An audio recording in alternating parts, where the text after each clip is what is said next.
Chapter 2 के जो remaining topics देख लें जी। जो SDLC हमने स्टार्ट किया हुआ था प्रीवियस वीडियो में, 4 फेजेस हो गए थे। 5th phase is requirement engineering. ये मैं स्टार लगा रहा हूँ, बहुत इंपॉर्टेंट है जी। रिक्वायरमेंट इंजीनियरिंग में वो आपसे पूछ सकता है कि इसमें 2 पॉइंट्स हैं, फंक्शनल रिक्वायरमेंट और नॉन फंक्शनल रिक्वायरमेंट में डिफरेंस आ सकता है पेपर में। रिक्वायरमेंट इंजीनियरिंग फेज़ में क्या करना होता है, हमने अपने क्लाइंट की रिक्वायरमेंट्स को अंडरस्टैंड करना है। अब साफ ज़ाहिर रिक्वायरमेंट्स अंडरस्टैंड हम करेंगे तो उनको हम फुलफ़िल कर पाएंगे। तो 2 तरह की रिक्वायरमेंट्स होती हैं हमारे क्लाइंट की, एक फंक्शनल रिक्वायरमेंट और एक नॉन फंक्शनल। यानी एक तो उसे हमारे सॉफ्टवेयर से फंक्शंस रिक्वायर्ड हैं, ठीक है, और फिर उसे हमारे सॉफ्टवेयर से कुछ नॉन फंक्शनल रिक्वायरमेंट्स भी उसकी रिक्वायर्ड होती हैं। अब फंक्शनल रिक्वायरमेंट में आप इतना समझ लें कि it means types of service, और non functional requirement mean quality of service, ठीक है। बिल्कुल ऐसे ही जैसे एक सॉफ्टवेयर आपने बना के देना है अपने क्लाइंट को, ईमेल सॉफ्टवेयर, और आपका क्लाइंट आपको बोलता है कि उसमें ये फंक्शन होने चाहिए कि उसके ज़रिए मैं ऑडियो वीडियो पिक्चर्स वगैरह सेंड कर सकूं। तो ये उस सॉफ्टवेयर की फंक्शनल रिक्वायरमेंट्स हैं। और साथ वो आपका क्लाइंट आपको कहता है कि वो जो कुछ भी मैं सेंड करूँ वो लेस देन 1 मिनट में सेंड हो जाए, तो ये उसकी नॉन फंक्शनल रिक्वायरमेंट है। यानी ये टाइप ऑफ सर्विस है कि कौन कौन सी सर्विसेज उसको चाहिए, और क्वालिटी ऑफ सर्विस यानी किस मेयार पे वो सर्विसेज चाहिए।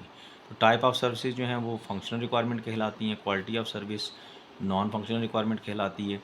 आगे एग्जांपल लिख दें। फेज़ नंबर 6 डिज़ाइन है। डिज़ाइन फेज़ देखें जी, फेज़ नंबर 7 कोडिंग से पहले है। डिज़ाइन में हम क्या करते हैं, पेपर वर्क करते हैं। It is paper work done before the coding phase. In coding phase से पहले जो पेपर वर्क हम करते हैं उसको डिज़ाइन फेज़ कहते हैं।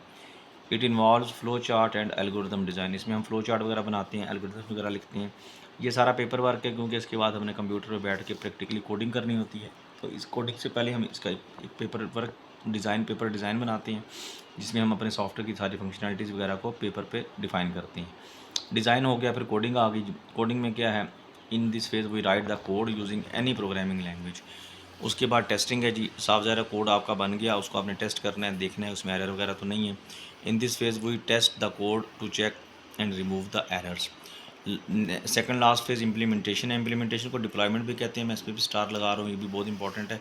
4 मेथड्स हैं इम्प्लीमेंटेशन के। डायरेक्ट इम्प्लीमेंटेशन क्या कहता है जी, कि पुराना सिस्टम जो चल रहा था उसको ख़त्म कर दो, और नया सिस्टम जो उसकी जगह आपने बनाया उसको लॉन्च कर दो, दोनों काम इकट्ठे हो जाएंगे। इन this implementation method the old system is discarded and new system is launched. Next implementation method है जी पैरेलल। पैरेलल कहता है जी कि पुराने को भी चलाओ नया भी चलाओ। कब तक, जब तक नया समझ ना आ जाए। जब नया समझ आ जाए पुराना ख़त्म कर दो। In this implementation method both old and new system is executed in parallel.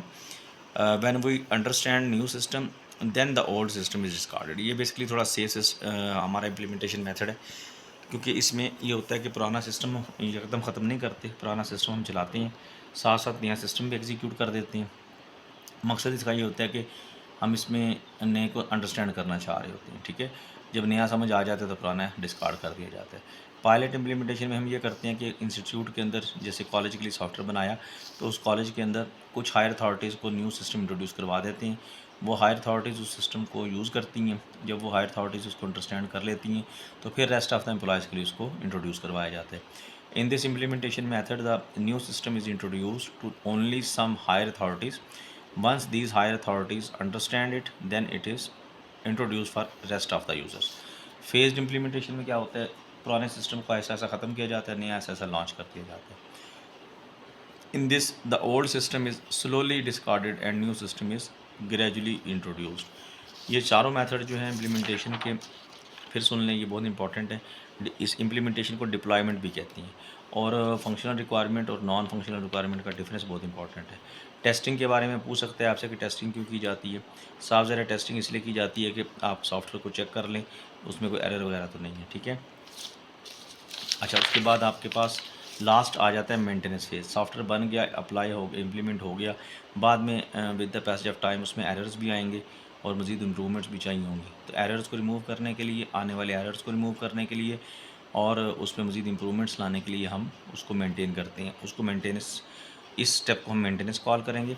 After the system has been implemented it should maintained either to remove upcoming errors or to improve the functionality of the software. लेकिन ये 10 step model था इस system development life cycle का। 10 के 10 steps हमने discuss कर लिए, ठीक है।